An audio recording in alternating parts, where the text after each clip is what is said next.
আজকে সিমের উপমা বানাবো। সুজির উপমা বানানো হয়, আজকে সিমের উপমা বানাবো। এই যে ঘি দিয়ে দিয়েছি, ঘি দিয়ে তাতে সিমই দিয়ে দিচ্ছি।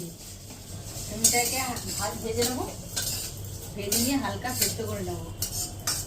আর তার সাথে দিয়ে দিয়েছি এই যে চীনাবাদাম ভাজা, কালো সর্ষে, কারি পাতা, পেঁয়াজ কুচি, মটরশুঁটি, ক্যাপসিকাম কুচি আর গাজর, বিনস কুচি, কাঁচা লঙ্কা কুচিটা পেঁয়াজের সাথে দিয়ে দিও, হালকা করে দিয়েছি, কারণ মেয়ে ঝাল ভালো পছন্দ করেনি।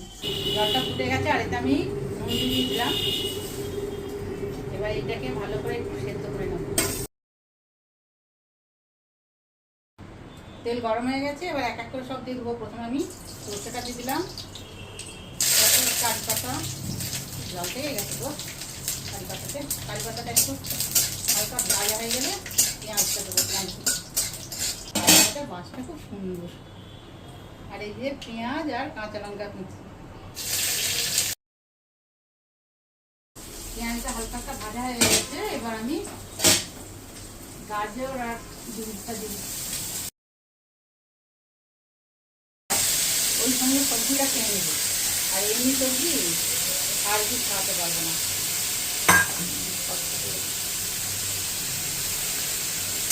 এইগুলোকে একটু হালকা সেদ্ধ করে ভেজে নেবো একদম।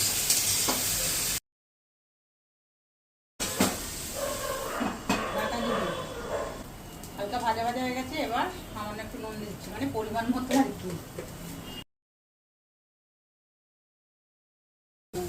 এটা ভাজা হয়ে গেছে, এবার ভাজা বাদামগুলো দিয়ে দিলাম।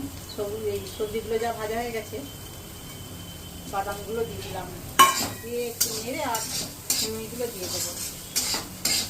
কারি পাতার গন্ধ যা ভালো লাগে, একটা গাছ লাগিয়েছিলাম, সে থাকলো না, নষ্ট হয়ে গেছে।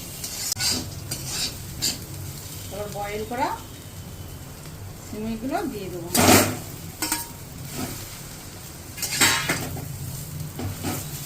একটা সময় একটা লেগে গেছে, ছাড়িয়ে দিতে হবে।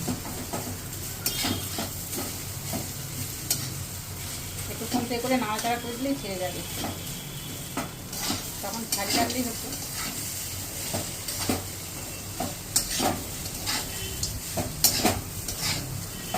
আস্তে আস্তে ছেড়ে যাবে। খেতে কিন্তু খুব ভালোই হয়। আজকে দেখি কেমন হয়েছে খেতে। হেভি হয়েছে, হেভি। তোমরাও বানিয়ে খেয়ে দেখো, খুব ভালো হয় খেতে কিন্তু।